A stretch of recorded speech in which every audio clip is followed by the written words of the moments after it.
Good afternoon, Mr. Trump. This is day 14 of the video messages sent out to you to see if I could get your attention to have this little sit down with you and discuss some of the illegal crap that's going on in the animal world. I noticed last night on Facebook that they're spreading a picture around of your son on a big game hunt after he shot a leopard.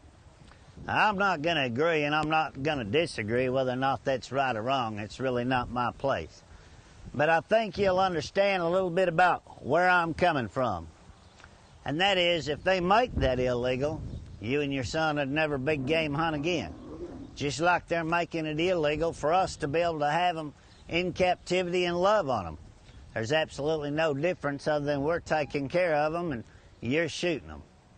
So we need to have this little sit down with you and talk about some of the laws that they're passing in order to take our rights away from us. But the big thing is these animals are our personal property. And how in the hell is it that the government can just change a law and steal our personal property overnight here in America when we're supposed to be free?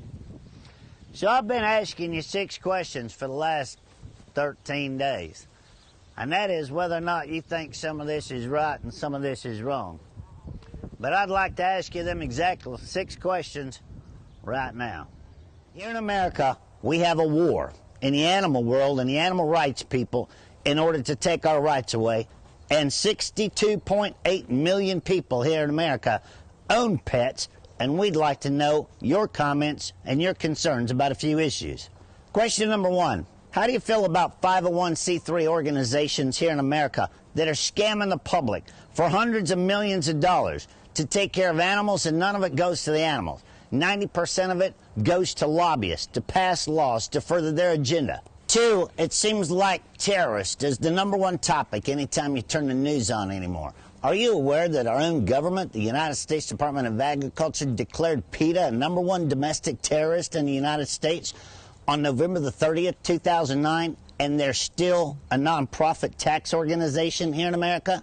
How can you be a terrorist and get a tax break from your own country right here in America?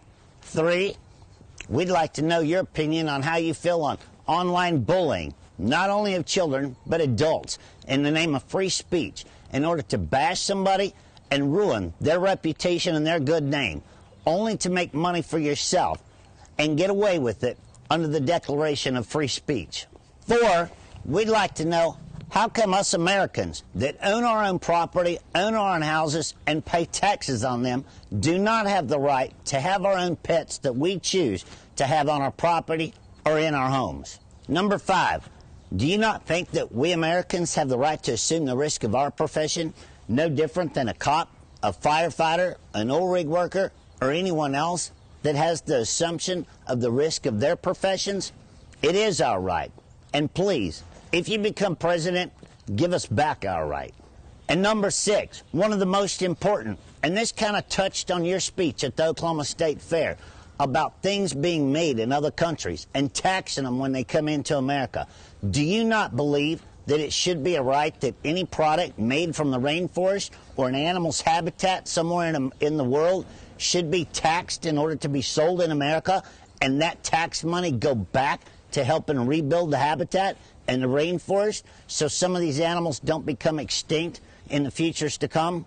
I'm Joe Exotic, and along with 62.8 million other people, we'd like to know if you have any answers for any of this. And you wouldn't believe the support you would get. But this war on American citizens and their animals has got to come to a stop. Well, that's my video message for today, message 14. But again, if they take our rights away from us, it's no different than them taking your rights away from you. Again, I'd like to remind everybody out there that I'm not supporting or not supporting big game hunting, whether it's right or wrong. None of our business as long as you can sleep at night. But we would like to be able to continue to love our animals just the way we have in the past. And it's not fair for the government to come in and steal our personal property overnight just because they think it should be done. But you know, the laws that they're pushing to take these animals away from us has nothing to do with the animals. They're locking them up in sanctuaries and still charging people to see them. They're skinning them and putting them in their museums, just like they are down there at Big Cat Rescue in Tampa, Florida. So, all we're asking for is our right to keep our personal property, whether you agree with it, whether the voters agree with it, or whether the politicians agree with it. Our animals are no dangerous than your neighbors.